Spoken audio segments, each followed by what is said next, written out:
So, nakalabas namin ng hospital, pero ito yung reseta ng doctor for continuation para wala talagang blockage sa airways. Kasi manipis pa rin yung airway.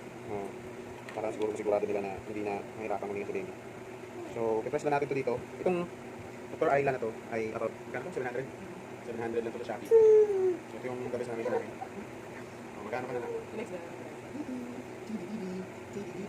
So, meron siyang tatlong level ng ano niya. Yan yung first level. Ito rin ba yung bibigay sa kanila sa hospital? Parang hindi. Yan yun. Ito rin ba yan? Copy ka. Pero doon sa hospital, iyak ko na iyak kasi wala siyang tulog, iniisip siya para lang mag-ganito. Iko ko na, no? Awesome. Yay! Good, good. Saan yung Uh-oh. baby? Kakatulog siya doon, hospital. Enjoy ba?